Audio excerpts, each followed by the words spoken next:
What happens to the pain body when we become conscious enough to break our identification with it? हमारी pen body को क्या होता है जब हम कॉन्शियस हो जाते हैं, जब हम चौकन्ने हो जाते हैं, हम पेन बॉडी से अपने आप को आइडेंटिफाई करने से अलग करते हैं, यानी पेन बॉडी और हम ऑब्जर्वर बन जाते हैं बेसिकली। तो क्या होता है? Unconsciousness creates it. अनकॉन्शियसनेस जो है पेन बॉडी को क्रिएशन देती है, consciousness transmuted into into itself. Consciousness जो है इसे खत्म करती है। Saint Paul express this universal principle beautifully. Saint Paul बहुत अच्छे से समझाते हैं, everything is shown up by being expose to the light.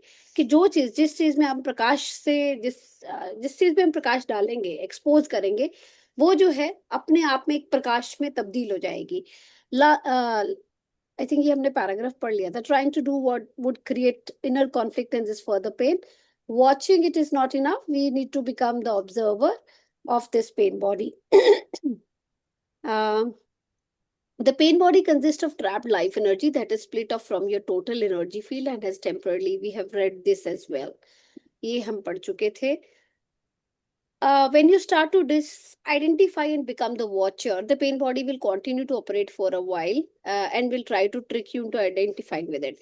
जब आप पेन बॉडी को डिसआइडेंटिफाई करना शुरू करते हो और सिर्फ ऑब्जर्वर बन जाते हो, यानी कि पेन बॉडी को अलग कर देते हो कि मैं अलग हूं, तुम अलग चीज हो, मैं और तुम एक नहीं है, तो पेन बॉडी ना वो ऑपरेट होने शुरू हो जाती है।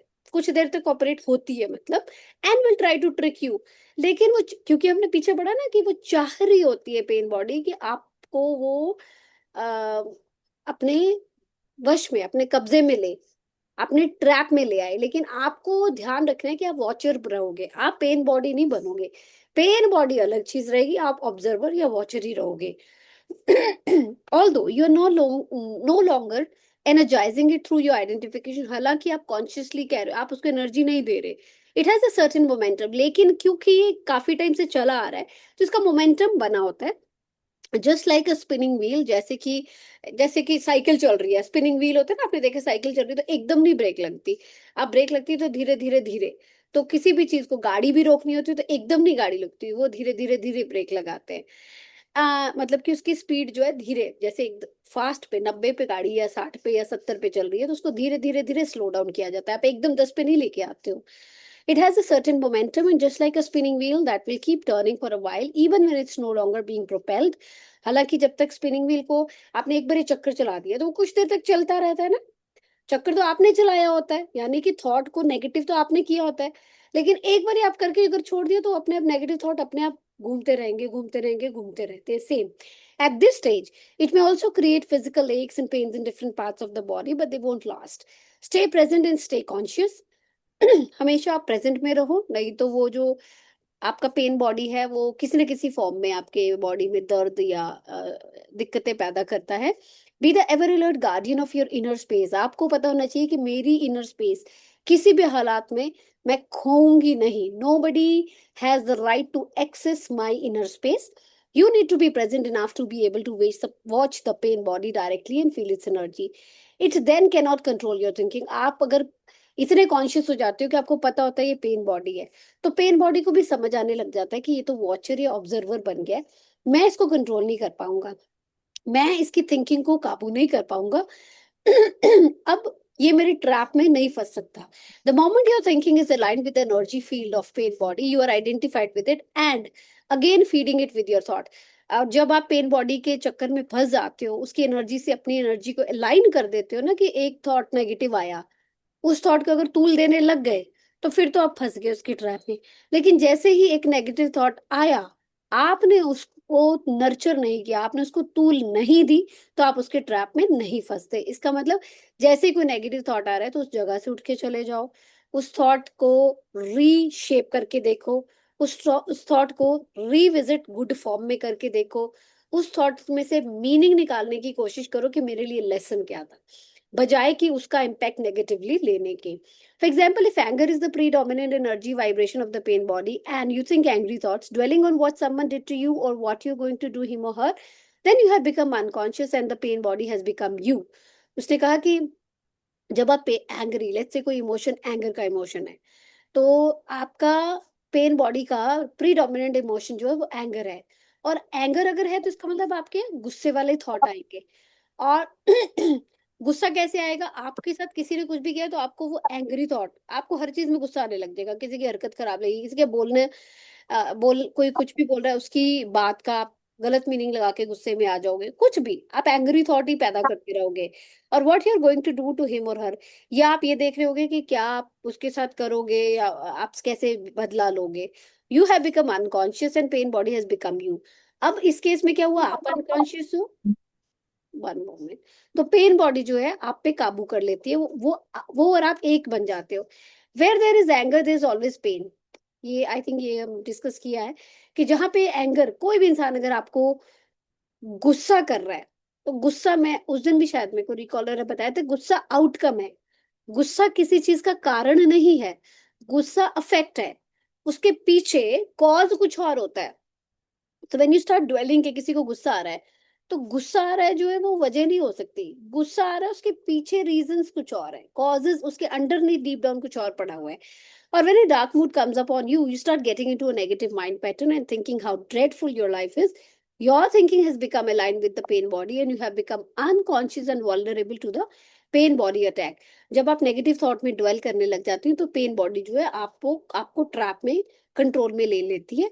Unconscious, the way what I use the word here means to be identified with some mental or emotional pattern. Unconscious का मतलब क्या है कि बाय डिफॉल्ट आपके पैटर्न जो है, मेंटल या इमोशनल पैटर्न है, वो नेगेटिव चल रहे हैं। मतलब वो डिफॉल्ट में ही आ गया है, आपने इतना उसको तूल दिया, इतना नर्चर किया कि अब आपको पता ही नहीं चला, वो हैबिट में आ चुकी है। जैसे रोज ब्रश करते हैं, ब्रश करते हैं, ब्रश करते हैं, तो आपको आपको पता है कि ब्रश करना है, पेस्ट लगानी है और ब्रश हो जाता है। जब आप ड्राइव कर रहे हो तो आपको पता है कि आपको रेस लगानी है, ब्रेक लगानी है, पता है, मतलब आपकी सेटिंग में सबकॉन्शियस में फीड हो चुका है। It implies a complete absence of watcher. इसका मतलब क्या है, आप अनकॉन्शियस हो, इसका मतलब क्या है, आप वॉचर हो ही नहीं, ऑब्जर्वर हो ही नहीं। Sustained conscious attention severs the link between the pain body and your thought process and brings about the process of transmutation. जब आप बहुत सस्टेन लंबे समय तक कॉन्शियस अटेंशन देनी शुरू करते हो पेन बॉडी को, उसको जो उसका लिंक है, और अपने थॉट प्रोसेस को, यानी कि ये पेन बॉडी में ये थॉट क्यों आ रहे हैं, ये इमोशंस कहाँ से आ रहे हैं, जब आप इसकी सोच करने लग जाते हो एज एन ऑब्जर्वर या एज अ वॉचर, तब जो ट्रांसम्यूटेशन की क्रिया जो है वो शुरू होती है, जब उसमें बदलाव शुरू होता है, उसमें फिर जो थॉट नेगेटिव पैटर्न्स है वो कटने या बंद होने या खत्म होने शुरू होते हैं। It is as if the pain becomes fuel for the flame of your consciousness which then burns more brightly as a result. ये ऐसे होता है कि जो आपका पेन है वो आपकी कॉन्शियसनेस, आपकी, क्योंकि जब आप वॉचर बन के ऑब्जर्व कर रहे हो ना, तो आप देखने लग जाते हो कि पीछे पड़ा क्या है, इस पेन के नीचे दबा क्या पड़ा है, क्या क्या चीजें हैं। तो यही पेन आपकी, जब आप इसमें से जब लेसन ड्रॉ करने की कोशिश करते हो किसी पेन में से, तो ये पेन जो है आपकी चेतना के लिए एक फ्लेम का कारण बनती है, जो कि which then burns more brightly as a result, जो कि और ज्यादा brightly as a result उसकी लाइट जो है और ब्राइट होती है। This is the esoteric meaning of the ancient art of alchemy, the transmutation of base metal into gold। और वही जो बेस मेटल है उसको जब क्या कहते हैं कि बार बार पकाया जाता है, फायर में से बेस मेटल को निकाला जाता है, तो वही जाके फिर गोल्ड बनता है। यानी if you become the watcher and observer of your pain body and emotional patterns और thoughts consciously, not unconsciously, consciously, तो वही आपका जो पेन है वो गोल्ड भी तब्दील हो सकता है, वो आपको एज अ गोल्ड बना सकता है, जैसे गोल्ड की कीमत है इतना वैल्यूएबल बना देता है। अगर आप अपनी पेन से डिराइव होके लेसन लेके एज एन ऑब्जर्वर अपनी पेन से मूव ऑन करते हो, ग्रो करते हो, your responsibility then is not to create further pain. तो आपकी जब कॉन्शियस होकर आप पेन को ऑब्जर्व कर रहे हो तो आप उसको और तूल नहीं दोगे, आप उसको नर्चर नहीं कर रहे होगे। जब आप कॉन्शियस होके पेन को ऑब्जर्व करते हो तब आप उसको गोल्ड में तब्दील करने के प्रोसेस में आ जाते हो। Let me summarise the process, focus attention on the feeling inside you. इस प्रोसेस को समराइज करते हुए राइटर सेड कि अपनी जो अटेंशन है, आपके अंदर जो फीलिंग आ रही है उस पे फोकस करो कि क्या फीलिंग आ रही है अभी। Know that it is a pain body, आपको ये समझना और जानना है कि ये पेन बॉडी है। Accept that it is there, और उसको मानो, जहां से भी पेन आ रही है, जिस इमोशंस को, जो इमोशंस आपका दुख रहा है उसको एक्सेप्ट करो, डोंट थिंक अबाउट इट, उसको जज या थिंक नहीं उसके बारे में करना, don't let the feeling turn into thinking, उसको रिफ्लेक्शन में नहीं लेके जाना, उसको जज नहीं करना, उसको कहानियों में नहीं उधेड़ बुन उसकी करनी, वो एज इट इज करेंटली जो चीज है एज इट इज उसको आप देखोगे, ऑब्जर्व करोगे, stay present and continue to be the observer of what is in happening inside you. आप इसको ऑब्जर्वर या वॉचर की तरह सिर्फ वॉच करोगे कि क्या इमोशन आ रहा है, एंगर आ रहा है, अच्छा ठीक है, जेलसी आ रही है, अच्छा ठीक है कोई बात नहीं, अच्छा गिल्ट आ रहा है, कोई बात नहीं, अच्छा रिमोर्स आ रहा है किसी चीज का, कोई बात नहीं, घृणा आ रही है, गुस्सा आ रहा है, ईर्ष्या आ रही है, कोई बात नहीं, आ रहे हैं। आपने इसको कोई लेबल नहीं कर रहे हो, आप इसको जज नहीं कर रहे हो, आप इसके रिफ्लेक्शन में नहीं जा रहे हो कि क्यों आ रही Recording in progress. है। Become aware not only of the emotional pain but also of the one who observes the silent watcher. तो आपको अवेयर होना है कि एज अ वॉचर आपको एक तो इमोशनल, क्योंकि हमने इमोशनल जब हम कॉन्शियस होके देखते हैं तो पेन बॉडी अलग है, हम वॉचर अलग होते हैं। तो जब आप वॉचर होके भी देख रहे हो तो आपको अवेयर होना है कि आप इमोशनल बॉडी को अलग से देखोगे और ऑब्जर्वर वॉचर को अलग से देख रहे होगे कि जिसकी जिसके साथ जो हो रहा है वो और उसके साथ क्या हो रहा है, उन दोनों चीजों को ऑब्जर्व करोगे, उसके इमोशंस, वो इंसान, दोनों चीजें ऑब्जर्व करोगे। This is the power of now, the power of your conscious presence, then see what happens. Thank you, over to you Sunaina. Sapna ji, would you please share?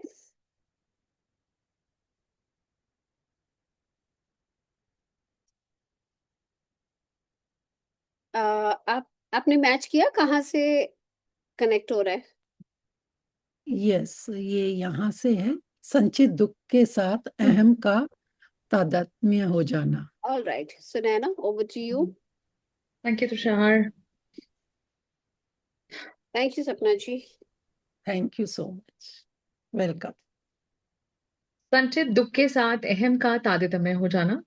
जो तरीका मैंने अब तक बताया है वह बहुत सशक्त होने के बावजूद बहुत सरल है। इसे किसी बच्चे को भी सिखाया जा सकता है और हो सकता है कि एक दिन ऐसा भी आए जब बच्चों को सबसे पहले सिखाई जाने वाली बातों में स्कूल इसे भी शामिल कर ले। आज हम मॉर्निंग में रेनू मैम से बात कर रहे थे तो मैम भी यही कह रहे थे। We were just about to enrol for some programme, तो बता रहे थे कि सबसे ज्यादा जो अहम हिस्सा है हमारी लाइफ का वो यही है कि अपने मतलब ये सब कुछ इतना इजी है क्योंकि हमने पढ़ा नहीं है, इसीलिए हमें ये मुश्किल लगता है। और जब ये स्कूल्स के करिकुलम का एक हिस्सा बन जाएगा, और आई थिंक दुनिया में वर्ल्ड में काफी सारे स्कूल ऐसे हैं जहां पर ऑलरेडी इन चीजों की ट्रेनिंग दी जाती है, माइंड ट्रेनिंग्स।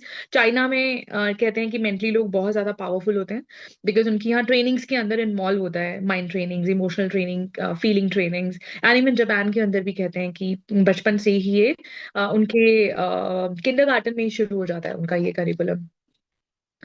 जो कुछ आपके भीतर घटित हो रहा है उसे एक अवलोकनकर्ता की तरह, एक दृष्टा की तरह देखते हुए जब आप वर्तमान में विद्यमान रहने के आधारभूत सिद्धांत को समझ जाएंगे, जब आप इसे स्वयं अनुभूत करते हुए समझ लेंगे, तब सबसे शक्तिशाली रूपांतरकारी साधन आपको उपलब्ध हो जाएगा।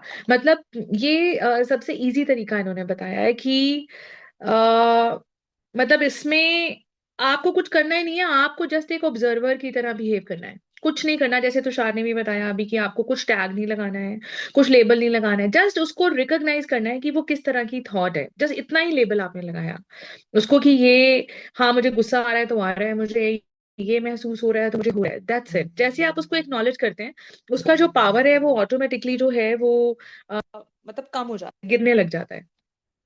कई महिलाओं में यह संचित दुख खास तौर से उनके ऋतुस्राव के ठीक पहले जाग उठता है। इसके बारे में और इसके कारणों के बारे में मैं बाद में सविस्तार चर्चा करूंगा। फिलहाल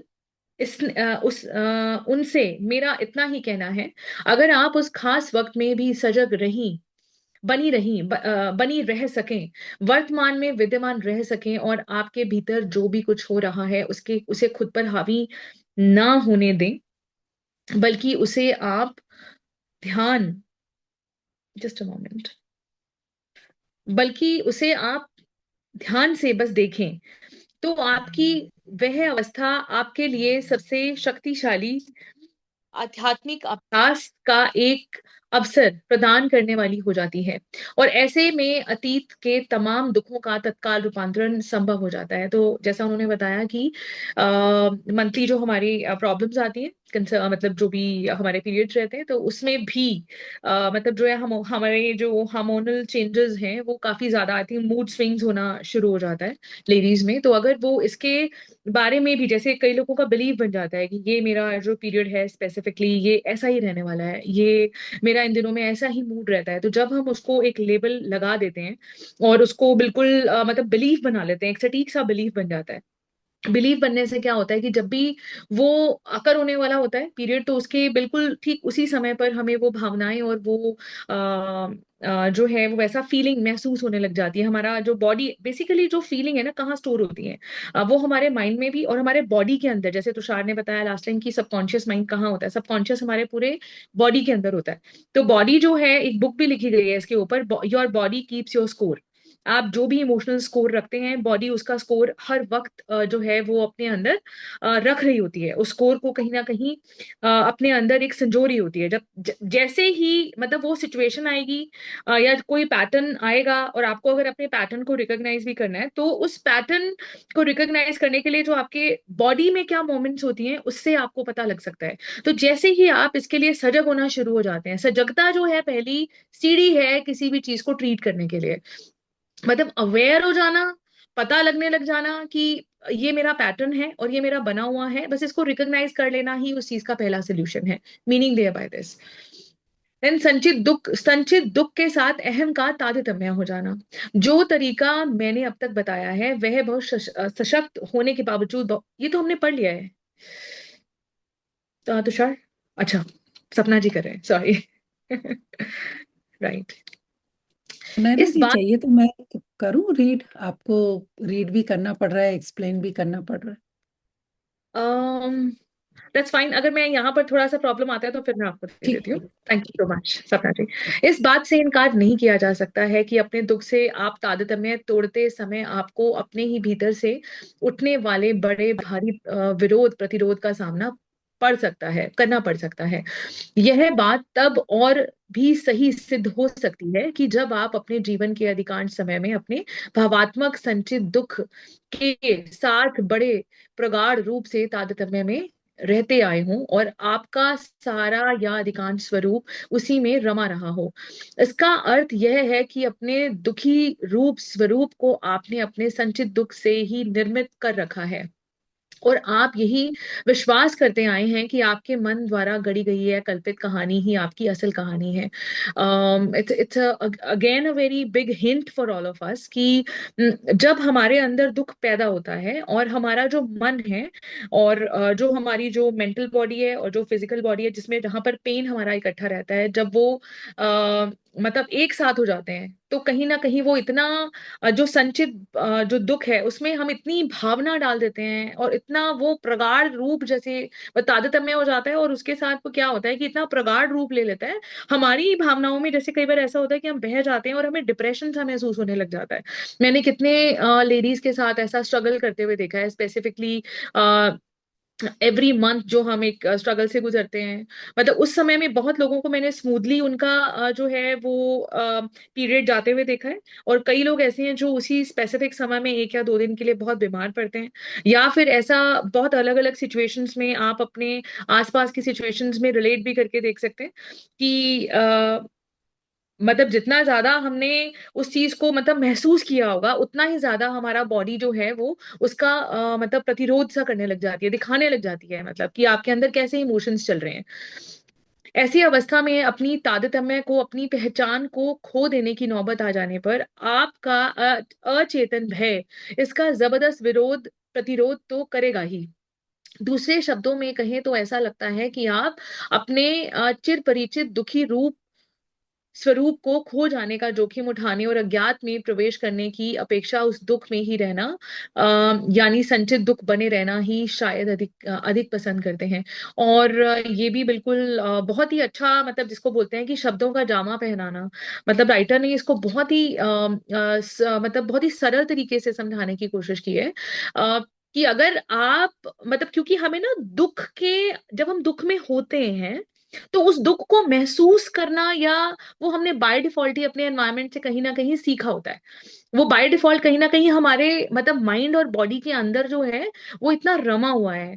और क्या होता है कि अननोन बहुत सारे, मतलब हमने उसको कभी क्रॉस करके आगे जाने की कोशिश ही नहीं की। कोशिश इसलिए नहीं की क्योंकि हमें पता ही नहीं है कि उसका सामना कैसे करना है।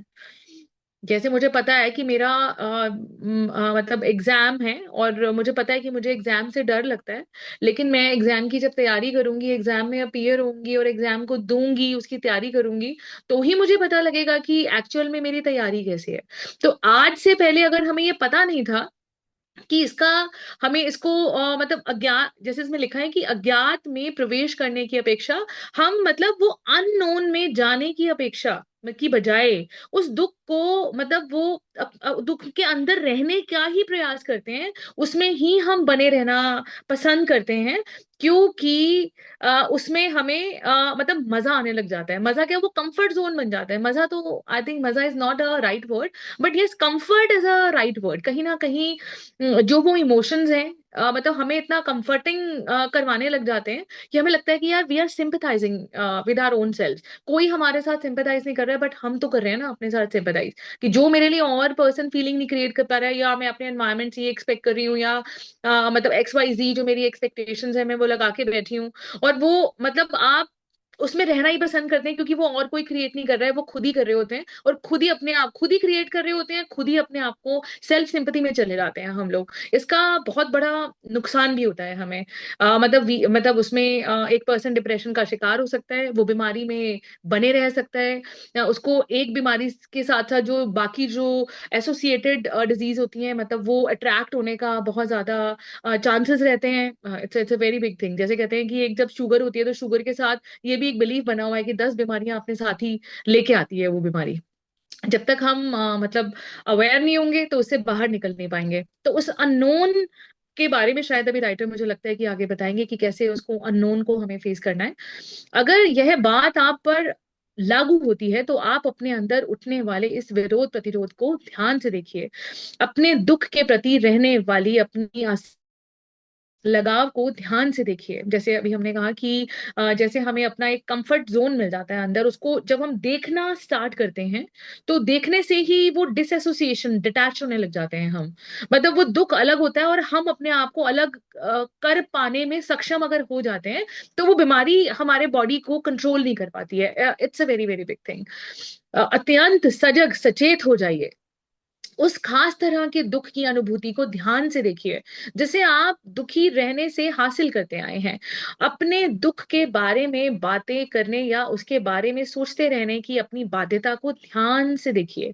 इस सब के प्रति अगर आप चैतन्य हो जाते हैं तो उस विरोध प्रतिरोध को का उठना बंद हो जाता है। ये कितनी बड़ी बात कही है राइटर ने कि जस्ट उसको पॉज करके देखने से ही आपका जो है चैतन्य हो जाने से ही, मतलब वो जो विरोध और प्रतिरोध जो आपके अंदर चल रहा था, एक कॉन्ट्राडिक्शन चल रही थी, एक फाइट चल रही थी, द्वंद चल रहा था, मतलब युद्ध छिड़ा हुआ था आपके अंदर फीलिंग्स और इमोशंस का, वो मतलब पहले रुक जाता है। और धीरे धीरे करके जब आप उसके प्रति और ज्यादा चैतन्य होने लगते हैं तो वो बंद हो जाता है। अभी देखिए कितना इंपॉर्टेंट चीज बताई है उन्होंने कि इस सब के प्रति अगर आप चैतन्य हो जाते हैं तो उस विरोध प्रतिरोध का उठना बंद हो जाएगा। ये बहुत बड़ी बात है। तब आप अपने संचित दुख पर ध्यान दे सकते हैं, दृष्टा भाव से उसके साथ विद्यमान रह सकते हैं, और इस तरह उसके रूपांतरण का शुभारंभ कर सकते हैं। मतलब उसको just by watching it, just by being into a observation mode, मतलब जब आप प्रेजेंट में रहते हैं तो उसका जो है ट्रांसफॉर्मेशन होना शुरू हो जाता है। केवल आप ही यह कर सकते हैं और कोई नहीं कर सकता, because you are the creator of your reality, you are the creator of your feeling, you are the creator of your emotion, so as you are the transformer and you are the destroyer of your emotions which are unwanted in your body and in your mind. कोई भी इसे आपके लिए नहीं कर सकता। हाँ, ये भी मैंने सुना बहुत लोगों से कि जो आपके दुख हैं वो आपने क्रिएट किए हैं और उसको आप ही खत्म करेंगे। You are the creator and you are the destroyer.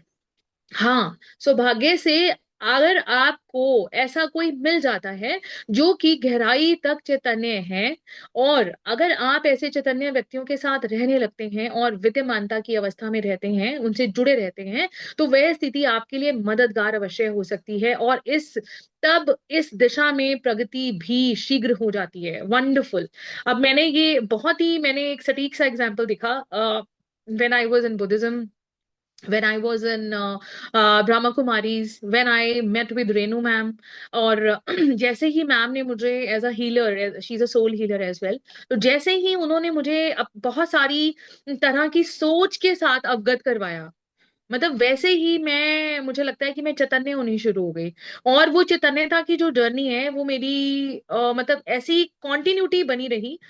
और मैंने नोटिस किया कि मेरे अंदर कोई भी बीमारी होती थी तो मुझे ऐसा लगता था, अभी भी ऐसा लगता है कि कुछ भी अकर हो रहा है तो उसको कैसे ठीक करना है, मैं इमीडिएटली सोचने लग जाती हूँ rather than being into it, क्योंकि I do not want to I mean prolong it, because I love myself and I love my body and I love my life. और मुझे लगता है कि अगर हम बॉडी के तौर पर अगर हम बीमार ही पड़े रहेंगे तो will not be able to do anything whatever we are suppose to do.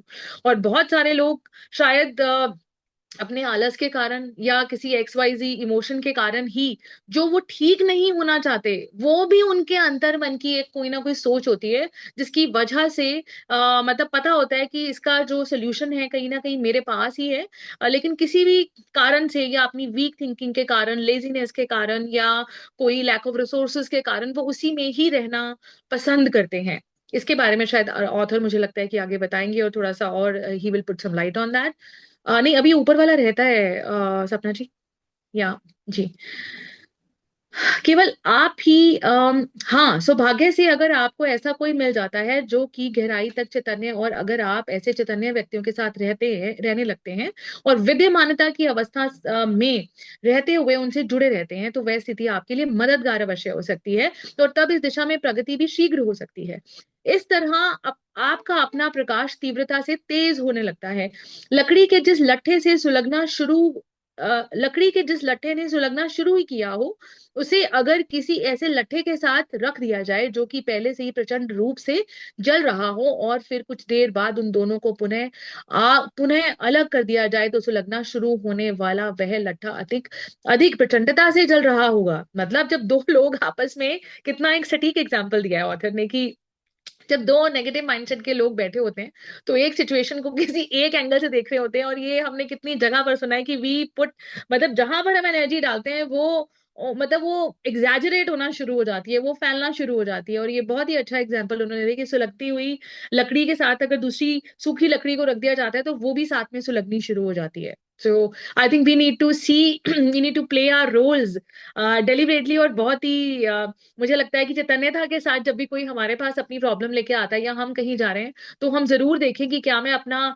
Solution देखने के लिए अपने दुख को साझा कर रही हूँ, और सामने वाला मेरे को एग्रावेट तो नहीं कर रहा है प्रॉब्लम को, या मुझे कोई वो सोल्यूशन देने की कोशिश कर रहा है। या फिर मुझे लगता है कि हम शेयर ही ना करें, अगर मुझे लगता है कि हमें लगता है कि मेरी प्रॉब्लम एग्जैजरेट हो जाएगी या मैं और सुलगनी शुरू हो जाऊंगी, तो बेटर है not to share your problems with the individuals.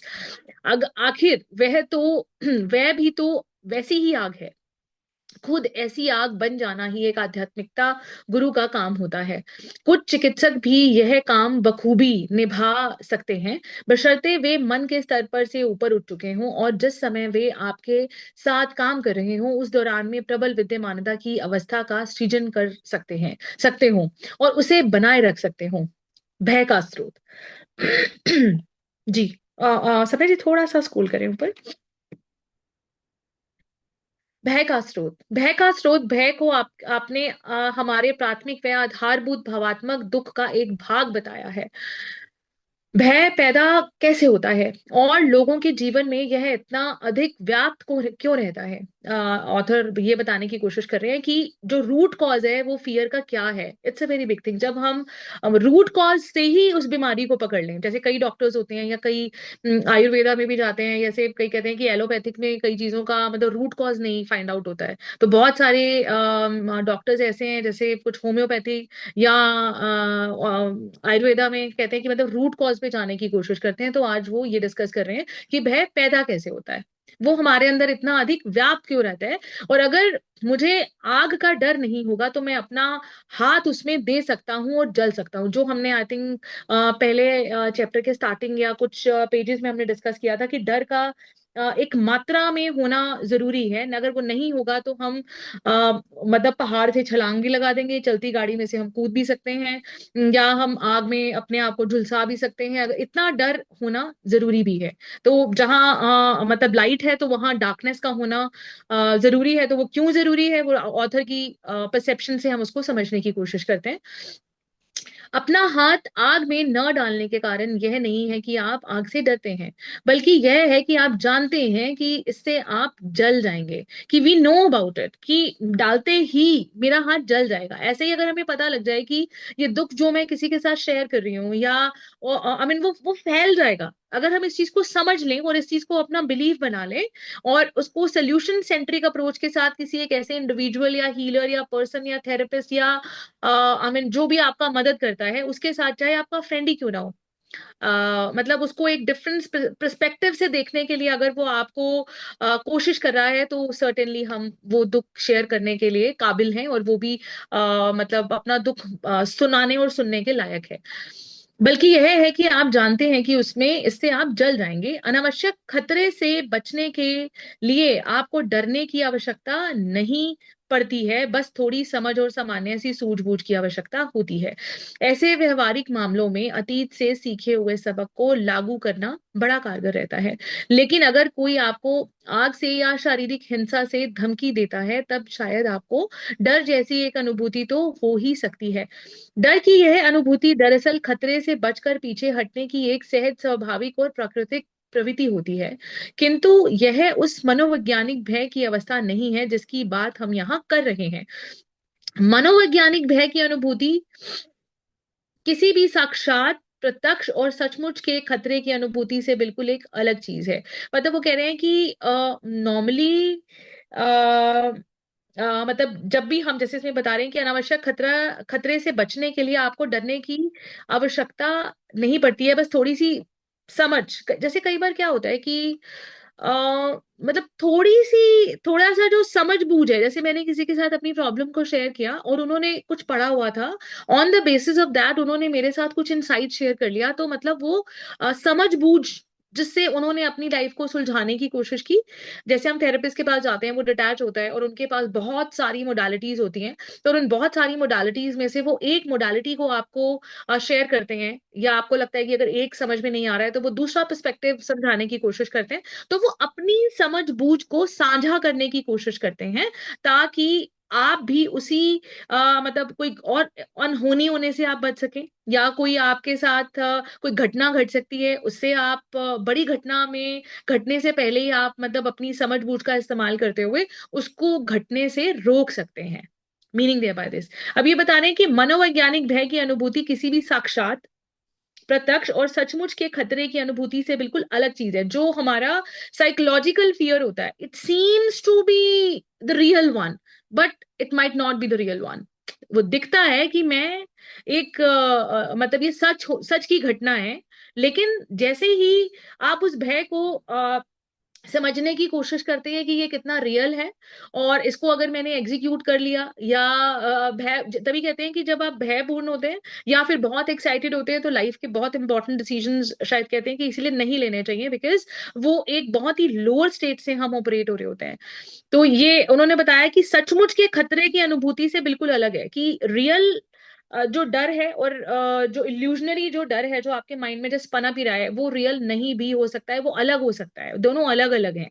यह तरह तरह के रूपों में हुआ करती है, जैसे बेचैनी, चिंता, व्याकुलता, घबराहट, तनाव, आशंका, बिना बात का कोई अनजाना डर इत्यादि। जैसे हमने न्यूज चैनल में बोलते हैं कि न्यूज में कितना अननेसेसरली जब हमने न्यूज को सुना तो हो सकता है कि मेरे क्षेत्र में वो घटना घटी भी नहीं है या घटने भी नहीं वाली है, लेकिन हमें उसका आभास होने लग जाना, अगर मैं बहुत ज्यादा चीजों को महसूस करती हूँ, फील करती हूँ, इमोशनल हूँ। जैसे अभी किसी ने पीछे सपना जी से पूछा कि दुबई में भी जो घटनाएं हो रही हैं, तो बहुत ही खूबसूरती से सपना जी ने आंसर किया कि मैं तो न्यूज चैनल ही नहीं चलाती हूँ और हम सुनते ही नहीं है। और हमारे वाले इलाके में तो सब कुछ बहुत ठीक है, मतलब वहां न्यूज में कितना एग्जैजरेट करके बताया जा रहा है। तो ऐसे ही मतलब जैसे जहां बाढ़ आती है या कितनी सारी सुनामी आ गई या कोई भी इंसिडेंसेस हो गए, मतलब वो मतलब ऐसा होता है कि आप मतलब it try to create that illusion and that fear in your mind which might not be real for you and for your situations. जब आपकी सिचुएशंस में आएगी तो हाँ, आप उसको अगर न्यूज को सुनना भी चाहते हैं तो थोड़ा डिटैच होकर के सुने, उतना ज्यादा अटैच होकर के नहीं। इस प्रकार का यह मनोवैज्ञानिक भय हमेशा ही किसी बात का, किसी ऐसी बात का होता है कि कहीं ऐसा ना हो जाए, ना कि किसी ऐसी बात का जो कि ठीक हमारे सामने ही मौजूद है। इस भय की अवस्था में आप तो यही होते हैं, लेकिन आपका मन कहीं भविष्य में पहुंच गया होता है। आपके मन की यह अवस्था ही व्याग्रता है, आशंका की एक खाई बना देती है। और ऐसे में अगर आप अपने मन के साथ खुद को एकाकार बनाए रखते हैं और अब की वर्तमान की शक्ति व सहजता के साथ अपना संपर्क खो बैठते हैं, तो व्याग्रता की यह खाई अपने अपने संग रहने लगती है और किसी वर्तमान स्थिति के साथ अच्छी तरह निपटने में तो आप हमेशा ही सफल हो सकते हैं, लेकिन किसी ऐसी स्थिति के साथ निपटने में आप कभी सफल नहीं हो सकते जिसे कि आपके मन ने ही गढ़ लिया हो, और आप भविष्य के साथ निपटने में सफल नहीं हो सकते हैं। सच अ बिग थिंग। एंड आप देखें कि जितने भी हमारे आसपास जो खासतौर से बुजुर्ग लोग हैं, जो कि अवेयरनेस में नहीं है, वो कॉन्स्टेंटली एक ही तरह के जो उनके साथ शायद पीछे जो घटनाएं हैं वो घट चुकी हैं। जैसे कई लोग पाकिस्तान से यहाँ आए और उनका अभी तक भी पीढ़ी दर पीढ़ी कितना ज्यादा इम्पैक्ट है।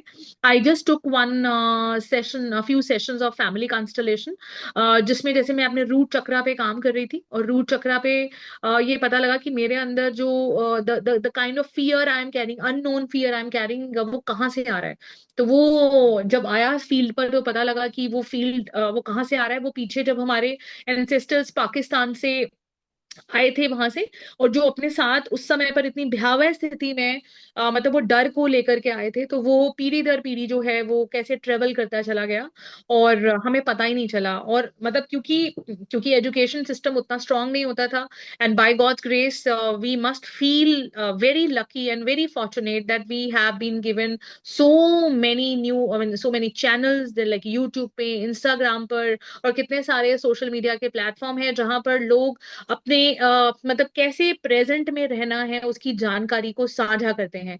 और अगर आप उसको सुन लेते हैं, सुन लेने मात्र से ही आपके अंदर एक अलग तरह की अवेयरनेस मतलब पैदा होने लग जाती है, जागने लग जाती है।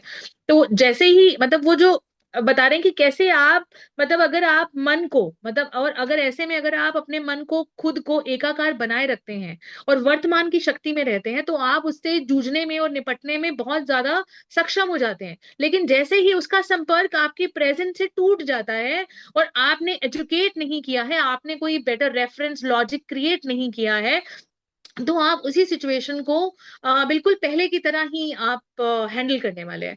तो उससे बाहर निकलने का सबसे अच्छा तरीका यह है कि मन के साथ एकाकार करते हुए प्रेजेंट में देखें कि क्या ये अभी प्रेजेंट की कोई ऐसी सिचुएशन है जिसके बारे में मैं डर रही हूँ, क्या मैं कोई एक्शन रिक्वायर्ड है जहां पर लेना है और वो मैं ले नहीं रही हूँ, या मुझे कुछ अवेयरनेस में आना है और मुझे किसी से बात करना चाहिए।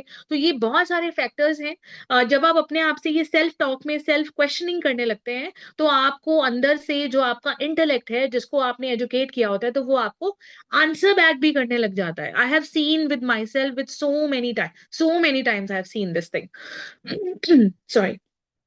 एक बात और, जब आप खुद को अपने मन के साथ तारतम्य किए रखते हैं, यानी उसके साथ आप एकाकार में एक जान बने रहते हैं, उस समय आप अहम की आप आपके जीवन की गाड़ी को सॉरी उस समय आपका अहम ही आपके जीवन की गाड़ी को चला रहा होता है।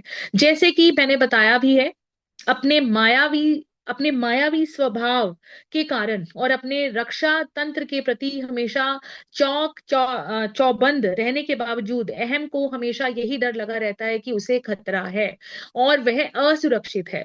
यह बात उस समय भी लागू होती है जब अहम बाहर से बड़ा, आश्वस्त और विश्वस्त दिखाई दे रहा होता है। तो यह बात याद रखिए कि आपकी हर भावुकता आपके मन के प्रति होने वाली एक शारीरिक प्रतिक्रिया ही होती है।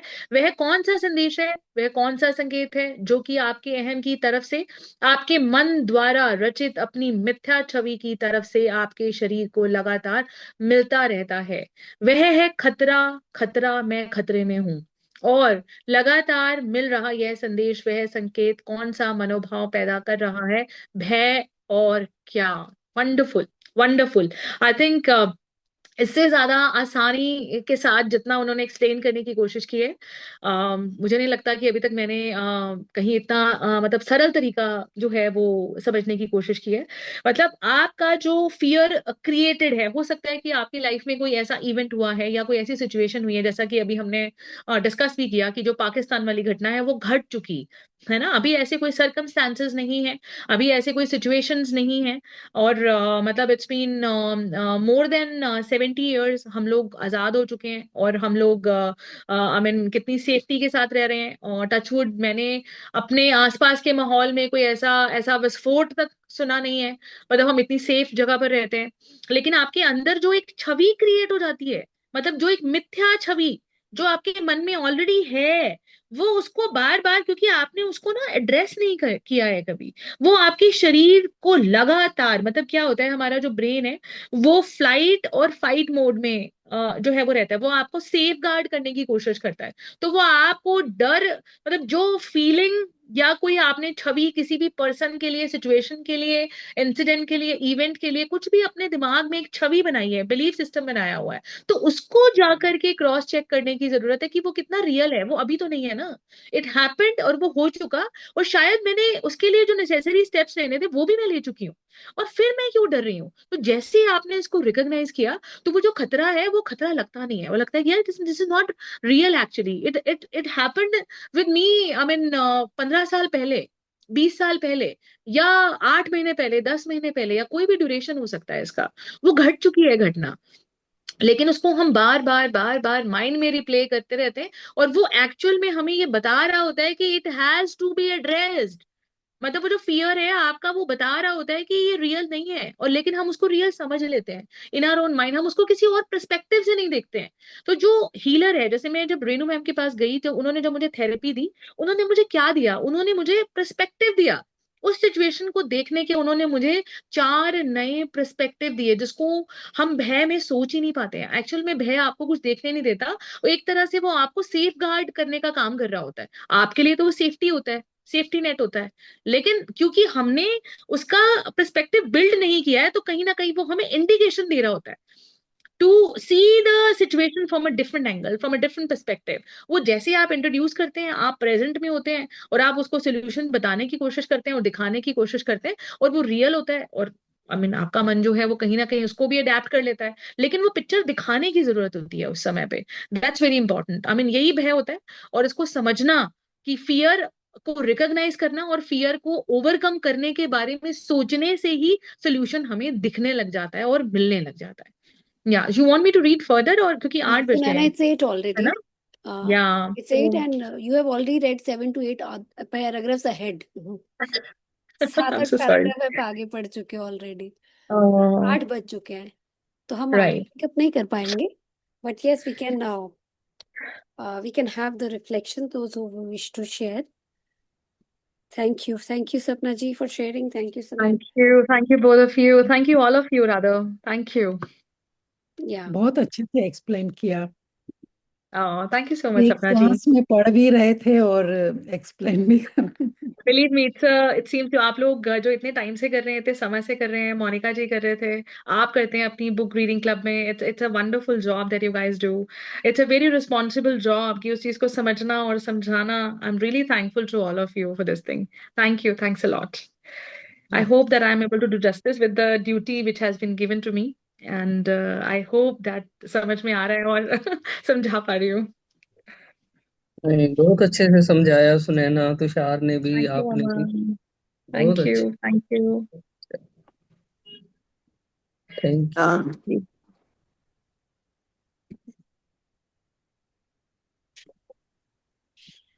Yeah. बुआ जी, you want to share something? Yeah, Masuda. नहीं नहीं, मैं वैसे बता रही थी, सुनैना जी कह रहे थे ना कि कैसे समझा रही हूँ, कैसा लग रहा है, क्या हो रहा है, मुझे लगता है कि सबको समझ आ गई होगी। तो मैं उनकी बात का जवाब बता रही थी कि नथिंग टू वरी, करत करत अभ्यास के जड़मति होत सुजान, अब तो पहले ही सुजान है। That's हैं? it. तो बड़े चलो बहादुरो, बड़े चलो। हाँ, Right. Thank you, Baji. Thank you so much. So, Rana, आपका screen वो, I think there is a problem in your screen. आपका photo Yeah, नहीं I'm trying to do that. है. Masuda, you wish to share something? You have unmuted yourself. Yeah, thanks. Again, it's not a very easy book, I think. बड़ा deep लेके जाता है. But I was just thinking, मेरे पास कुछ सवाल थे. Usually हम इससे परेशान हो जाते हैं कि लोग हमें जैसे कमेंट देते हैं कोई भी, बैकहैंडेड कॉम्प्लीमेंट्स होते हैं, या आप एक नॉर्मल सा क्वेश्चन पूछ रहे हैं और शायद उनको भी जवाब नहीं आता, मगर वो ऐसे बनते हैं जैसे आपने कितने बेवकूफी का सवाल पूछा. तो इन सब सिचुएशंस में डेफिनेटली वो एक बात आपके दिमाग में वो अटक के रह जाती है, मतलब क्या हम इतने इनकॉम्पिटेंट हैं, या फिर क्या चीज है कि इस तरह का रिस्पॉन्स हमारे दिमाग में रह जाता है. हमें ना ऐसी चीजों को कैसे हैंडल करना चाहिए. छोटे बच्चों के साथ, ग्रोइंग टीनेजर्स के साथ भी यही प्रॉब्लम होती है. जब वो कुछ क्वेश्चन करते हैं तो वो बड़े ऐसे बनते हैं, अरे इतना भी नहीं पता टाइप्स. एंड एक सेल्फ डाउट में डालने की वो हो जाती है, डाल देते हैं क्वेश्चन पूछने वाले को, सेल्फ डाउट में डाल देते हैं. तो इन केसेस में कैसे हैंडल करना चाहिए, और क्योंकि इमोशंस अगेन प्ले करते हैं, फिर अगली बार आप सवाल पूछने से डर जाते हैं, और मे बी आपको एक फ्राइट हो जाता है कि इवन बड़ों में भी मैंने देखा है कि उनको लगता है कि अगर हाँ बहुत इजीली किसी प्लेटफॉर्म पे बोलना या चार लोगों के बीच में बोलना, बड़े लोग भी फिर अवॉइड करने लग जाते हैं because of this childhood experience, या even growing up experience, college days में एक्सपीरियंस, और इवन शादी के बाद ससुराल में जाने के बाद का कुछ ना कुछ ऐसा incident. So that is what You was mean the coming to my childhood? mind. You mean the experiences during the childhood or in the previous means 10 years, a decade ago, उस लाइफ में जो experience लिए होते हैं, तो current situation भी हम उसी फ्रेम से देख रहे होते हैं. उसी फ्रेम से देख रहे होते हैं, क्योंकि एक बार किसी ने हमें ये एहसास दिला दिया होता है कि हमारा क्वेश्चन कितना बेवकूफी का है, या मे बी ये एहसास दिलाना कि आपको इतना भी नहीं मालूम टाइप्स, और या फिर आपके लुक्स पे कमेंट कर देना, बैक हैंडेड कॉम्प्लीमेंट के. एनीवेज मेरे ख्याल से एवरीबडी इज ब्यूटीफुल, बट कुछ लोगों की आदत होती है बैक हैंडेड कॉम्प्लीमेंट्स देने की. एंड आजकल के जो टीनेजर्स हैं, they are very body conscious और लुक्स को लेके बहुत कॉन्शियस है. कोई ऐसे कमेंट दे दे तो वो एकदम उसमें पड़ जाते हैं, जैसे पता नहीं क्या कर लें वो अपने उस पे, क्योंकि एज इट इज टाइम इतना एक्सपोजर है with everything, beauty on screen and filters, कि उनको ये बात समझानी पड़ती है कि जो दिख रहा है वो वैसा है नहीं, और जो जैसा दिख रहा है वो 5 लोग उसको 5 घंटे तक प्रिपेयर कर रहे हैं. तो वो perfection, I mean you get the point. एक आपको इनकॉम्पिटेंट फील कराता है कोई, एंड समवेयर वो आपको एहसास दिला. I mean just in case if somebody can throw some light on that kind of pain probably. I would be able to do that, but before that I would ask anybody who would wish to answer. मसूदा का question ये है कि जब हमारे past experiences होते हैं या चाइल्डहुड में हमें निगेशन मिली होती है या किसी ने निगेट नीचा दिखाया होता है, तो हम करंट लाइफ में भी अपने आप को उसी एपिसोड से देख रहे होते हैं. तो हमारा वो कॉन्फिडेंस जो उस टाइम पे किल हुआ होता है वो आज भी हमारे सामने आकर खड़ा होता है और हम स्टेप नहीं ले पाते हैं, राइट? अपने बारे में इमेज, एक स्ट्रॉन्ग इमेज नहीं बिल्टअप कर पाते हैं. So how to get rid of it, one, and second how to look at this, इसको कैसे देखा जाए और इससे कैसे दूर जाया जाए, इससे इसको कैसे सॉल्व किया जाए. If anybody would want to address it. And second part of the question is even at a grown up age, even adulthood, कभी हमें लगता है अरे कल किसी ने ये बात कही थी, कहीं हम पार्टी पे गए थे, तो कहीं ना कहीं हमें वो लिंगर ऑन करती है. जैसे लास्ट टाइम एक सिस्टर ने शेयर किया था कि उनके जो बच्चों के साथ वो कर रही थी एक्टिविटी, तो किसी ने उनको कमेंट किया कि तुम अपनी एनर्जी कैसे वेस्ट करते हो ऐसे आके, और हाँ उस तरह का भी. तो वो भी एक आगे की जिंदगी में भी ऐसा हो जाता है. सेकंड क्वेश्चन मुझे समझ नहीं आया जो अभी आपने सेकंड बोला. एक तो जो आपने चाइल्डहुड का बोला, second even in adulthood middle age, कोई ना कोई आपके किसी काम को या आपकी किसी भी चीज को कमेंट करता है जहां आपको सेल्फ डाउट आ जाता है, inspired being a mature person. कोई आपके काम को, आपके प्रोफेशन को, आपके काम को, आपके आउटलुक को, आपके प्रेजेंटेशन को कमेंट कर देता है कि आप कहीं सेल्फ डाउट में आ जाते हो. करेक्ट करेक्ट, दैट्स राइट, या I got your point, correct. Yes, anyone who would wish to answer or address it? Yeah, I might like to add on certain things, Tushar here. Yeah. एक तो जितना मैंने अभी समझने और जानने की कोशिश की है थ्रू डिफरेंट मोडालिटीज की, जैसे हमारे बचपन में कंडीशनिंग हो जाती है. Conditioning just just not because of the outside circumstances, that is because of the in-house circumstances. कि हमारे घर में हमारे पेरेंट्स या हमारे जो सिबलिंग्स हैं, एक्चुअल में हमारा जो आउटलुक बनता है ना, बहुत ज्यादा लाइफ को देखने का उन्हीं की वजह से बनता है. और जैसे ही आप, मतलब मैंने कितने जगह पर ऐसा नोटिस किया और महसूस करने की कोशिश की है कि जब आपके जब बच्चे को घर से वो एक्सेप्टेंस नहीं मिलती है, मतलब पेरेंटिंग एक बहुत बड़ा रोल प्ले करता है. और जब हम कंडीशनिंग, मतलब पेरेंटिंग इतना बड़ा रोल प्ले करता है कि अगर आपके घर में पेरेंट्स और सिबलिंग्स से, खासतौर से पेरेंट्स से आपको वो एक्सेप्टेंस मिलता है या वो समझ मिलती है या फीडबैक कैसे लेना है, उसको कैसे समझना है और उसको कैसे देखना है, जब आपका वो आउटलुक तैयार हो जाता है, तो आउटसाइड वर्ल्ड में जाते ही आप कहीं ना कहीं अगर आप जजमेंट, मतलब जजमेंट्स में भी फंस रहे होते हो, बिकॉज आप घर में भी कहीं ना कहीं वो जज हो रहे होते हो. और कहीं ना कहीं, मतलब ये इस चीज की शुरुआत में ये कहूंगी कि घर से ही होती है. और इसको हम कैसे दूर कर सकते हैं, मुझे लगता है कि बाय लुकिंग एट इट. अभी तो ऑथर ने पीछे चैप्टर में भी ये कवर किया कि जिस चीज पर हम लाइट डालते हैं, जब हम अपनी वीकनेसेस पे, वीकनेसेस और स्ट्रेंथ्स तो दोनों ही होती हैं, लेकिन किसने हमें कैसे रिप्लाई किया है, किसी ने अगर हमें कमेंटिंग वे में बोला है, it means we are carrying that low self esteem. We need to like give a pause to that particular comment that has been passed on for certain things. हमारे लिए जो वो पास ऑन हुआ है, तो वो किसने पास किया है, क्यों पास किया है, क्या वो जेन्युइन है, इनजेन्युइन है, वर्थ इट है, नॉट वर्थ इट है, काम का है, नहीं है, उसको वहीं पर ही हम bye probing questions, by putting the right kind of questioning to that particular question which has been raised for me, तो सर्टेनली आप उसको समझ सकते हैं और आपका जो स्ट्रेस लेवल है, मुझे लगता है कि वो कम हो जाता है. और उसी सर्कमस्टांस में बहुत सारी चीजें अच्छी भी हुई होती हैं. और जैसे बोला जाता है कि अगर एक ग्रुप में जाकर के आपको इंसल्टेड लग रहा है, तो आप उससे भी फीडबैक लें, और उसके बाद जब आप दूसरे ग्रुप में जाते हैं, वहां से आपको अप्रिसिएशंस भी मिलती हैं.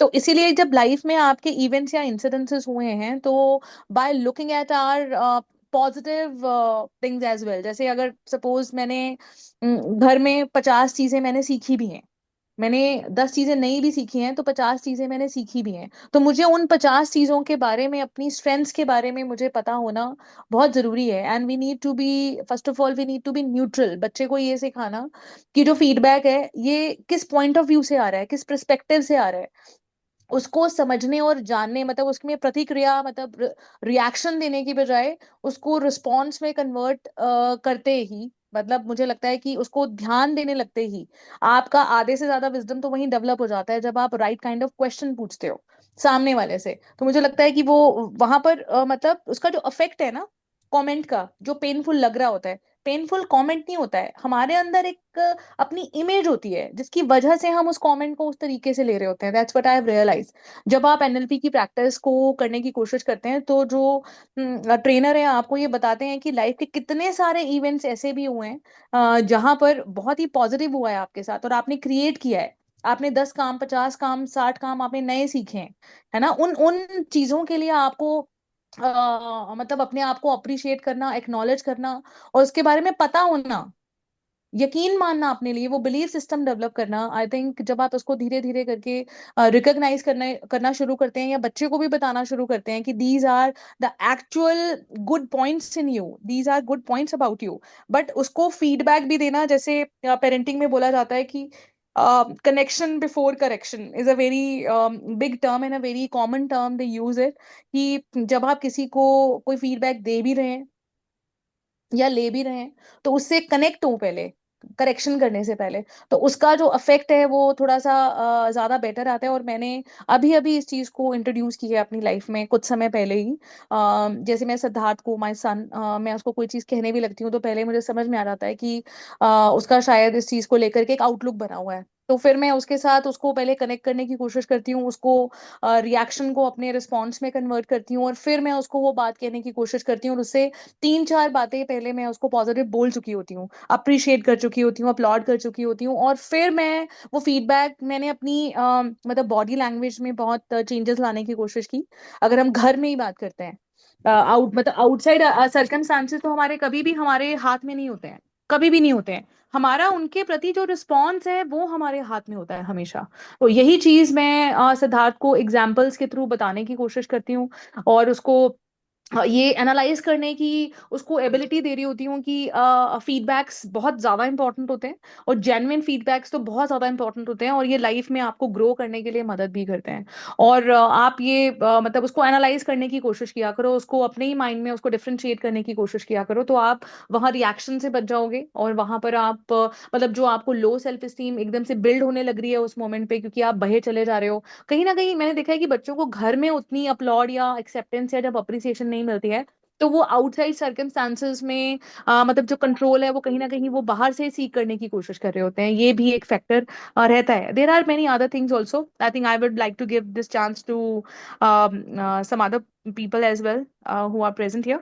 आई think Tushar you can also add on to this, और आप भी कुछ कह सकते हैं। So otherwise, I can also add on, but I want to give this chance to some other individuals as well. I hope it was of some help, Madhuda. Thank you, Sunaina. Yeah, it will definitely make sense. It's nice.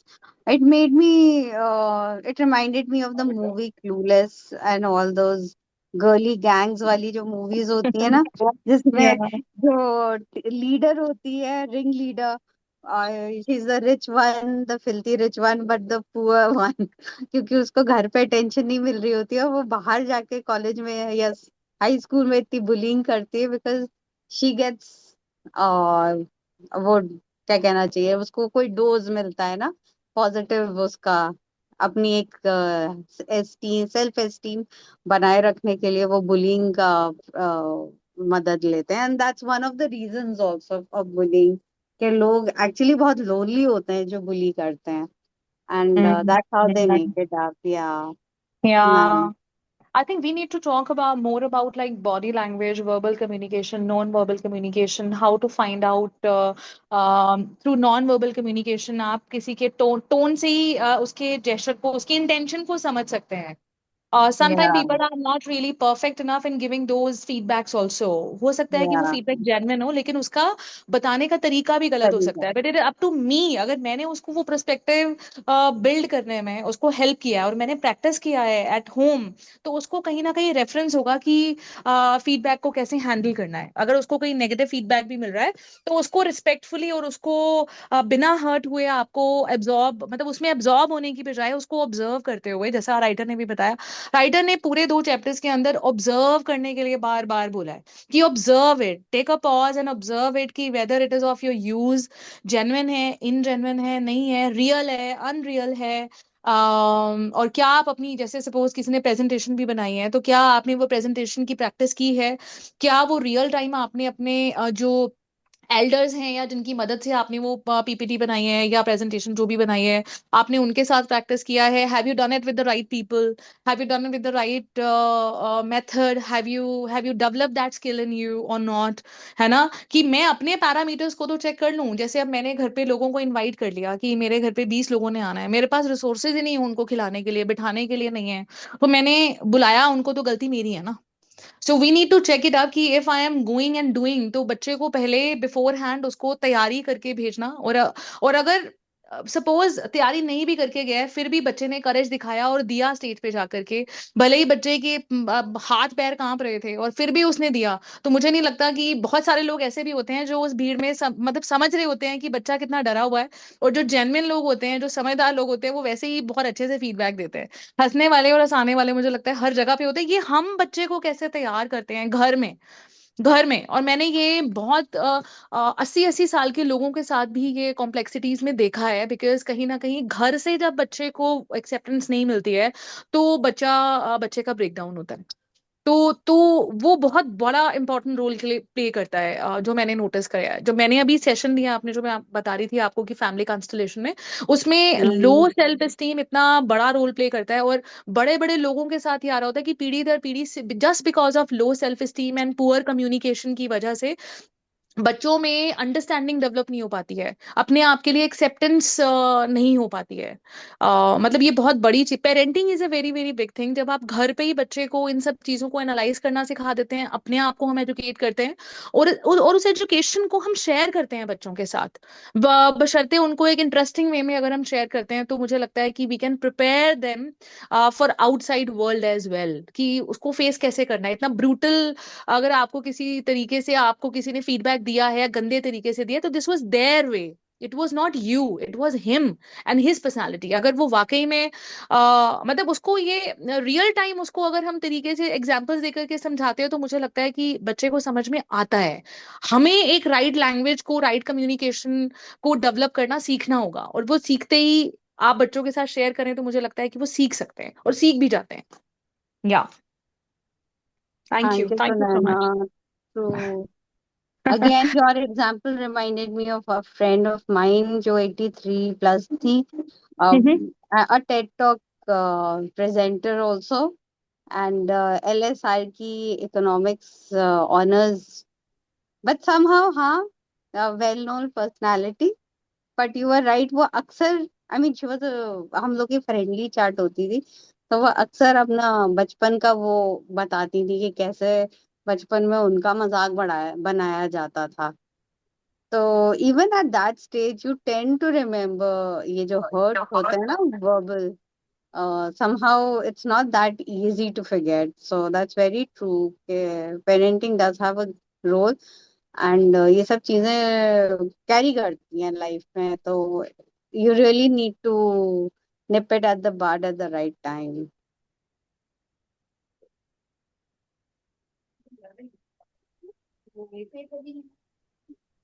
Great. Thank you, Sunaina. Thank you for addressing Masuda's concern and queries. मैं अभी बहुत time हो गया, but cut short में 2-3 चीजें मेरे दिमाग में तब आ रही थी कि पहला तो मसूदा ने जो कहा था कि बचपन से जो इमेज बनी होती है, ऑफ कोर्स हम बहुत सारी चीजें उसी फ्रेम से देख रहे होते हैं, एंड दैट इज राइट, ऐसे ही होता है। इसमें बहुत इंपॉर्टेंट बात है, आपने कहा कि ऐसे किसी की बात भी हर्ट हो जाती है, किसी की बात को हमें कह देते हैं तो वो चीज ट्रिगर हो जाती है, या एंगर है वो होता है। तो पहली चीज तो ये है कि किसी की बात जो हर्ट हुई है, एक तो वो उसका ओपिनियन है ही है, दैट इज देयर, लेकिन जब तक वो आपके अंदर नहीं है वो चीज, यानी कि वो अगर किसी ने आपको कुछ कहा, अगर आपकी अपनी सेल्फ इमेज सेम उस फ्रीक्वेंसी पे है, तभी आप हर्ट होगे, नहीं तो आप हर्ट नहीं हो सकते। नोबडी कैन हर्ट यू, इसको कहते हैं nobody can hurt you without your permission. इसका मतलब ही है कि अगर उसकी कोई बात आपको चुभी है किसी इंसान की, इसका मतलब ही यही था कि वो same image frequency you are holding inside, वो यूं ही नहीं आपको हर्ट कर सकता। बहुत सिंपल है। मतलब किसी ने अगर आपको कहा कि आप खूबसूरत नहीं है, तो अगर आपके दिमाग में ये इमेज है कि मैं तो खूबसूरत हूँ, तो फिर उसकी बात आपको चुभेगी नहीं। आप उसको लाइटली लोगे, इग्नोर करोगे, हवा में उड़ा दोगे, खत्म। अगर आपकी सेम ही परसेप्शन है अपने बारे में, लेकिन आप एक्सेप्ट नहीं कर रहे हो, आप बोल नहीं रहे हो, उसने बोल दिया, वहां जाके आपको ट्रिगर होता है। तो इसलिए दूसरे का थॉट तब तक आपको तंग नहीं कर सकता जब तक आप उसको राइट नहीं देते। मतलब if you are keeping it inside, if you have this image of yours, आपने इमेज, आपके दिमाग में आपकी इमेज वो होल्ड हुई हुई है, वो तभी अगला आपको ट्रिगर कर पाएगा, नहीं तो कर ही नहीं पाएगा। हम कहते हैं कि उसने मुझे गुस्सा दिलाया, उसने गुस्से का बॉल बना के फेंका था आपके ऊपर, या लड्डू बना के खिलाया था? नहीं, उसने बात कही, आपके अंदर पड़ा था और वो उठ के आया। यही होता है। सो ये तभी बार बार जो कोचेज हैं, हीलर्स हैं, वो यही बार बार ये कहते हैं कि your life is your creation. ये भी यही बोल रहे हैं कि पावर ऑफ नाउ में कि अभी करंट करंट करंट। तो करंट में रहना इतना ऑफ कोर्स इजी नहीं है कि हम सिर्फ इग्नोर ही कर देंगे, करंट में रहे नहीं। There are past references, past experiences through which, उस विंडो से हम चीजें देख रहे होते हैं। लेकिन यस, डेफिनेटली, जैसे सुनैना ने कहा कि पास्ट की जो ट्रॉमेटिक इंसिडेंट्स हो सकते हैं बचपन में, आपको कैसे बोला गया, क्या कहा गया, आपके साथ क्या हुआ, अब बहुत सारी चीज उसी फ्रेम से। और बहुत स्पेशल होते हैं, बहुत इंपॉर्टेंट होते हैं कि आपके पेरेंट्स ने आपको, आपकी क्या इमेज आपकी बनाई है। जो पेरेंट्स ने आपकी इमेज बना दी ना, मतलब आप अपने आप को अपनी नजरों से कभी नहीं देखते हो, आप अपने आप को सिर्फ अपने पेरेंट्स की नजरों से देख रहे होते हो। वहां से ही आपकी फाउंडेशन बन जाती है। और थ्रू आउट आप यही कर रहे होते हो। थ्रू आउट आपके पेरेंट्स ने आपको क्या क्या फील कराया लाइफ में, कहाँ पे बिलिटल किया है, कहाँ पे बात क्या बोली है, सिर्फ वहीं से सारी आपकी लाइफ की फाउंडेशन बिल्टअप या फाउंडेशन रखी जाती है। आप थ्रू, आपको पता ही नहीं होता, आपका सबकॉन्शियस माइंड अपने आप किसी की बात को जब ट्रिगर हो जाता है, वो इसलिए हो रहा होता है क्योंकि कहीं ना कहीं वो बात आपके पेरेंट्स ने आपके अंदर डाल दी थी अनकॉन्शियसली, उनको भी नहीं पता था, उन्होंने तो यूं ही बोली, आपके सबकॉन्शियस ने उसको पिक कर लिया था। अब ये नहीं पता होता कि कौन क्या पिक करेगा, ये नहीं पता कि किसको क्या चीज बैठ जाए। मैं आपको लेटेस्ट भी अभी कल परसों का मेरा एपिसोड हमारे चक्रा और प्राणिक हीलिंग की क्लास श्वेता मैम के साथ चल रही थी, और एक बड़ा, कुछ एक एपिसोड है, लेकिन कुछ एक एपिसोड्स हैं जो थोड़े अनफेवरेबल से। तो मैंने मैम से डिस्कस किया कि मैम इतनी सारी चीजें मेरी लाइफ में, ये 4-5 चीजें हैं, ये तो मेरे जहन में बार बार आ जाती हैं, जबकि 95% things all right, okay, good, fantastic है। तो मैम ने कहा कि जब आपको जिससे भी प्रॉब्लम है, लेट्स से एक मेल है और फीमेल, मैम ने समझाया कि ये जो प्रॉब्लम है, मैंने कहा कि ये प्रॉब्लम इस पर्सन से आ रही है, तो मैम ने कहा नहीं। मैंने कहा मैम मुझे वो इस पर्सन से प्रॉब्लम है थी, मैम कहते नहीं, इस पर्सन से प्रॉब्लम नहीं आ रही है, वो खाली वहां की प्रॉब्लम नहीं है, वो उस सेक्स के जितने भी तुम्हारे लीनियज में, प्लस तुम्हारे ब्रदर, तुम्हारे फादर, तुम्हारे फ्रेंड्स, मेल फ्रेंड्स, ये वहां से ट्रेवल होके आई है। So start finding out how they have made you feel. ये तो एक दो जो 4 इंसिडेंट तुम बार बार ले रही हो, ये ट्रिगर हो रहे हैं, ये अंदर जो बैठा है ये कुछ और है, ये कुछ और है जो किसी और ने कहीं तुम्हारे में बिलिटल करके बिठा दिया है। लेकिन ये पर्सन, ये ट्रिगर बन रहा है। और ये अगर सर, और ये ट्रिगर इसलिए बन रहा है क्योंकि ये प्रॉब्लम सामने क्यों आ रही है, और प्रॉब्लम तभी सामने आती है जब प्रॉब्लम हील होना चाहती है। ये ट्रिगर हो इसलिए है क्योंकि this problem needs your attention and resolve it. Luckily उसके बाद ही मैम ने हमारा सेशन लिया, और हीलिंग का सेशन था हमारा। बहुत सारे लोगों ने प्रैक्टिस किया होगा वो बर्न वाला, तो वो burning, writing down the emotion and burn, वो हमारा मैम ने ऑन द स्पॉट, मतलब नेक्स्ट डे हमें करवाया। अ, तो मैम ने 5 मिनट दिए एपिसोड लिखने के, सबने किया होगा, मतलब जो लोग हीलिंग में हैं और जो लोग कोचिंग इंडस्ट्रीज के, इसमें मसूदा, ये वो सबने किया होगा। लेकिन मैं अपना एक्सपीरियंस बता रही हूँ, आगे भी हुआ है। तो उसमें चार चार पांच एपिसोड मैंने मैम को बोला, मैंने एक एपिसोड पकड़ा, मैम ने कहा इसको लिख डालो। मैंने वो लिखा, तो मैंने बोला इसका पेज फाड़ो, मतलब ऑनलाइन क्लास ही थी हमारी।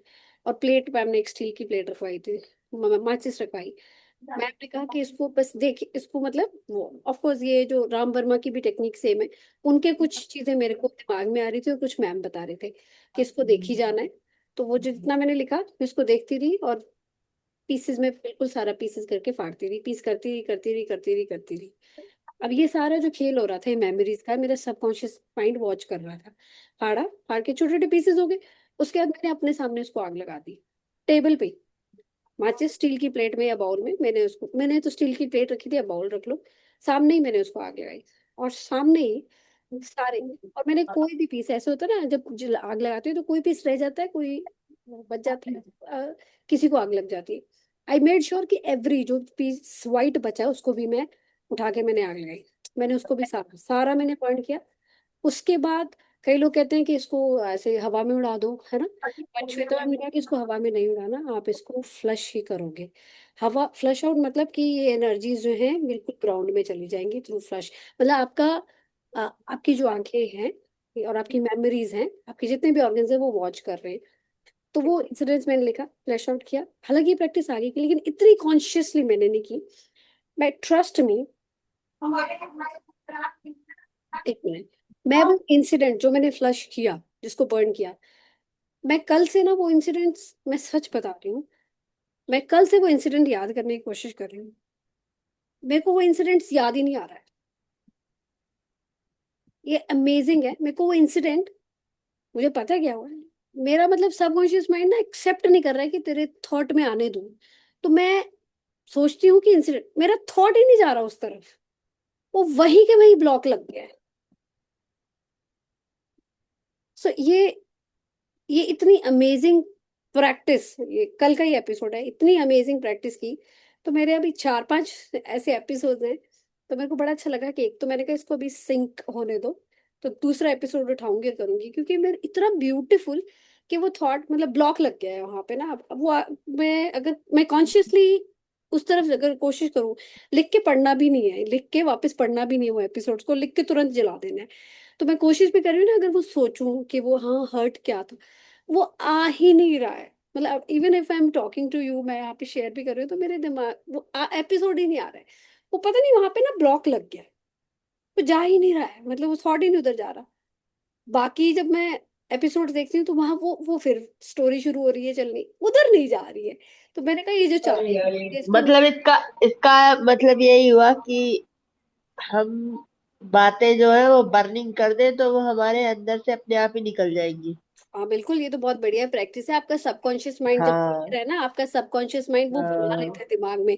जब आपके और सबकॉन्शियस ने देखा कि वो और आपके आपके मैंने थोड़ा सा सुना, उसमें थोड़ा सा और बोलूंगी हम्म कि आपने जैसे बोला कि हम इनर चाइल्ड में नहीं जाते, हम भौतिक में जाते हैं एक तरीके से, तभी हमें बातें अच्छी और बुरी लगती है। मतलब हमारा ये बहुत बड़ा टॉपिक था। वास्तव में हम शुरू से भौतिक में ही तो जी रहे होते हैं, तभी हमें अच्छा बुरा लगता। नहीं, हम इनर चाइल्ड में ही, और हमारे चाइल्डहुड इनसे, हाँ। हमारे चाइल्डहुड में इमेज बन जाती है ना भूमिका जी। सारी हाँ। लाइफ हम अपने आप को उसी फ्रेम से देख रहे होते हैं। अगर नेगेटिव कोडिंग होगी तो हम उसी से देखेंगे। अगर हम अवेयर नहीं है, अगर हम अवेयरनेस में आगे एडल्टहुड में भी और हमने अपने पे काम करना शुरू कर दिया, तो हम कोडिंग चेंज हाँ। कर लेते हैं। अगर हम बहुत से और लोग ये काम अभी, करने का ये भी एक बढ़िया तरीका है जो आपने बताया कि बर्निंग कर दो बात को लिख के, तो ये भी एक अपने एक, इनर चाइल्ड को I will make that inner child practice को लाइक, हम इसको, मैं देखती हूँ मंडे को या वेंसडे को I will keep a session of doing this, taking everybody along. जिस जिसका जो भी एपिसोड एक इंसिडेंट लेते हैं उसको हम वहीं पे अ, उसको वहीं पे बर्न डाउन और उसको फ्लश डाउन करवा देंगे। तो ये क्योंकि लेटली मैंने अभी परसों ये कल प्रैक्टिस किया है, और इसका इतना जबरदस्त असर इम्पैक्ट आ रहा है, मैं हैरान हूँ। मतलब, हालांकि मैंने पहले भी की है, पहले इतनी कॉन्शियसली, इतने बिलीफ के साथ नहीं की थी, इतने कॉन्शियस होके नहीं की थी, सीखी, हाँ जी सीख ली, ठीक है ओके। कल तो मतलब मजा आ गया कि मैं उसको वॉच कर रही हूँ अपने सामने, मेरे को, और क्योंकि बहुत सारा स्टडी उसके बाद कर चुकी हूँ, जब पहले किया था तब इतना नॉलेज नहीं था, अभी बहुत कुछ पढ़ लिया, स्टडी कर लिया, उसको पता है क्या इंटेंट देना है, कैसे देखना है, क्या वॉच करना है, क्या सोच रहे हो आप उस टाइम पे, वो सब करके मतलब मजा आ गया, मजा आ गया। तो मसूदा, if ऐसा कुछ एपिसोड्स हैं, उसको इतना कॉन्शियसली उसको अपने सामने सामने प्रैक्टिस करो, और ये हम एक सेशन भी इसका टेकअप कर लेते हैं। We can't be a box of chocolate, Poonam said, we have a life to live. One moment. I need to read the entire thing. Okay. But what to do if the image that parents create to improve their image? And now we understand. But every time people judge us that whenever we do not sing their song.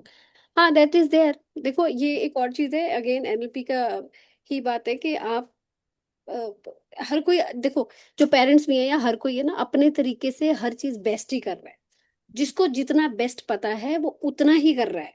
Parents ने, जो parents ने best सीखा उसमें से उन्होंने best परोसा आपके लिए, दैट वाज द थिंग, वो बेस्ट ही था उनकी तरफ से। हाँ, ये जरूर है कि आप लोगों से अग्री नहीं करते तो लोग, आप, you are not a people pleaser, वो आपको करना ही नहीं है, राइट? आप उसलिए आए ही नहीं हो यहाँ पे, आप अपनी लाइफ जीने आए हो, that is there. So you find your purpose, you find your why, आपको ये पता होना चाहिए मैंने ये चीज क्यों करनी है, मैंने ये क्यों कहना है, मेरी हर चीज के पीछे का वाई क्या है, why do I need to do this. और पीपल प्लीजर बनने की कहीं भी जरूरत नहीं होती है, we need not to please everybody, वो हम कर भी नहीं सकते हैं, क्योंकि आप एक को करोगे, बी सैड हो जाएगा, आप बी को हैप्पी करोगे तो सी सैड हो जाएगा। सो दैट्स, वो अपने हाथ में ही नहीं है चीजें। Sunaina, you have your hand raised. या thank you so much Tushar, आपने बहुत ही अच्छे से एक्सप्लेन किया। I just want to add on to that. अभी जैसे मैजिक बुक भी किया हमने, उसमें एक चैप्टर आता है, नेगेटिविटी का चैप्टर आता है, और उसमें वो ये बहुत ही ब्यूटीफुल बात बताते हैं कि हर डर आपको किसी मतलब एक एक दिशा में धकेलता है। कई बार क्या होता है कि फेल होने का जो डर होता है आपको, मतलब वो आपको कई बार एक्सीलेंट स्किल डेवलप करने में आपकी हेल्प भी करता है। तो डेलिबरेटली कई बार क्या होता है कि उस चीज की प्रेजेंस की वजह से कुछ अच्छा भी हुआ होता है, और बहुत इंपॉर्टेंट डिसीजंस हमने लाइफ के बहुत मतलब इफेक्टिवली लिए होते हैं। हाँ, ये अ, तभी, ये एक और चीज है कि अभी इसमें पैराग्राफ में भी इसी के रिलेटेड राइटर ने बोला कि अगर हाँ आप इसको, पेन को कॉन्शियस होकर ड्राइव कर रहे हो तो वो आपको गोल्ड बना हाँ देती है, अगर आप एक्चुअली अनकॉन्शियस ही हो उसके बारे में तो फिर आप कीचड़ ही हो, आप या बेस मेटल ही रहोगे। या और राइटर ने ना रोंडा रोंडा ने भी बहुत ही बखूबी इस चीज को बताया उस समय। चैप्टर में पूरा चैप्टर ही इसी चीज का है कि मेरे लाइफ में उन्होंने बोला कि सपोज आपके 20 जो इवेंट हैं वो नेगेटिव हुए हैं, और उन्हीं नेगेटिव इंसिडेंट को उन्होंने ये बोला कि आपने इसको सेंटेंस देना है कि आई एम ग्लैड कि मेरे साथ ये गलत हुआ, बट आई एम ग्लैड कि उसी दौरान मैंने क्या अच्छा स्टेप लिया। आपने उसको रिकॉग्नाइज कराया अपने आप को कि अगर मेरे पापा ने मुझे थप्पड़ नहीं मारा होता तो मैं शायद अपनी उस गलती को इम्प्रूव ही नहीं करता। तो आई एम ग्लैड कि I was able to improve myself by there and then only. हाँ, वो पेन रह गया मेरे अंदर, because I we need to see the intent of that individual was, मतलब he wanted me to be hurt at that moment. Answer आएगा आपको कि no, he just wanted me to improve. His way might be wrong but his intention was not to hurt me intentionally. क्योंकि parents का, मुझे नहीं लगता कि किसी भी पेरेंट का जो इंटेंट होता है वो बच्चे के लिए गलत होता है, बट हाँ उनके अंदर नॉन अवेयरनेस के कारण बहुत सारे फैक्टर्स उनको पता नहीं होते हैं।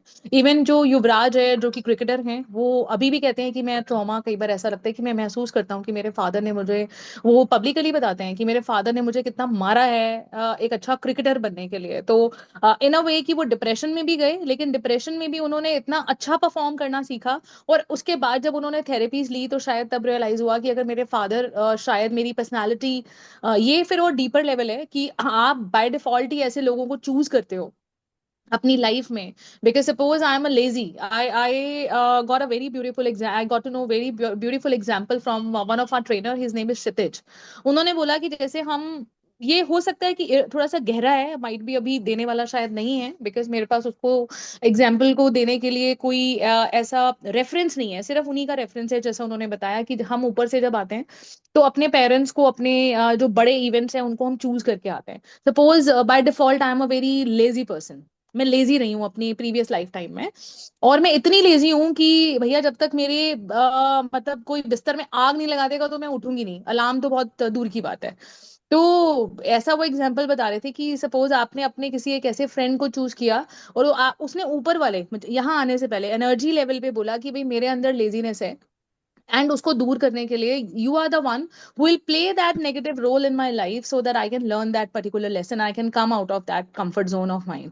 तो उसने बोला ठीक है। तो उसमें वो क्या होता है कि कई बार एक पर्सन जिसको आपने चूज किया होता है एनर्जेटिकली और कॉन्ट्रैक्ट वाइज, तभी मैं कह रही हूँ कि it is a very deeper thing. मुझे नहीं पता कि मुझे अभी एग्जांपल यहाँ वी शेयर कैन ओनली, हम इसको थोड़ा करना समराइज करके बता सकते हैं कि ये जितना भी जो भी आ रहा है आपकी लाइफ में, पेरेंट है या जो भी नार्सिसिस्ट कोई भी, पर्सन दे आ आर रहा द है, chosen one, in they the, can हाँ, बी चोजन वंस, दिस या is all a part of soul contract जो आप करके आए हुए हो ऑलरेडी ऊपर, तो इट वो, कैन बी, यस। हाँ, हाँ, and they have chosen to play the negative role in your life so that you can learn the deliberately. lesson. हाँ, यू नेवर नो कि उसके पर्सन ने बताया कि मतलब वो पूरे घर में आग लग जाती है और Hmm. उसको उठाने की कोशिश करता है और वो मतलब उठता ही नहीं है। उसने उसके बिस्तर में आग लगा दी, और जब वो बिस्तर में आग लगती है वो तब उठता है, और वो Hmm. बोलता है कि तूने मुझे उठाया क्यों नहीं? उसे बोला कि मैंने तेरे को उठाया लेकिन तू उठा ही नहीं जब तक तेरे बिस्तर में आग नहीं लगाई थी, और तूने मुझे बोला था कि जब तक तू मेरे बिस्तर में नहीं आग लगाएगा तब तक मैं उठूंगा नहीं। तो हो सकता है कई बार आपके सामने एक्शन आपकी जो मेन ड्रिवन पर्सनालिटी है उसके कॉन्टेक्स्ट में भी हो रहा होता है। तो please pay attention from a different perspective also. Yeah, you'll get to Correct. know so many things. Thank Thank you. you. Thank you so much, Sunaina. I think we've taken enough time, like 40 minutes Yeah. more, and really apologize for those who actually stayed with us in spite of all the obligations and commitments anywhere else. But Masuda, I hope you got your answer well, and Yes, wonderful. Thank you so much. yeah, and we'll soon have a session for this, practice of burning. तो वो मैं देखती हूँ कि next Monday या Friday तक देखते हैं, तो शायद हम उसको टेकअप करते हैं, बिकॉज मैंने लेटली किया तो बहुत अच्छा रहा, तो मैं इसको अपने ग्रुप के लिए भी I would like to incorporate the same. Thank you so much, Sunaina, and let's just call it off with the concluding prayer. Let's join our hands together. सर्वे भवन्तु सुखिनः, सर्वे सन्तु निरामया, सर्वे भद्राणि पश्यन्तु, मा कश्चित् दुःखात् भवेत्. Om Shanti, Shanti, Shanti.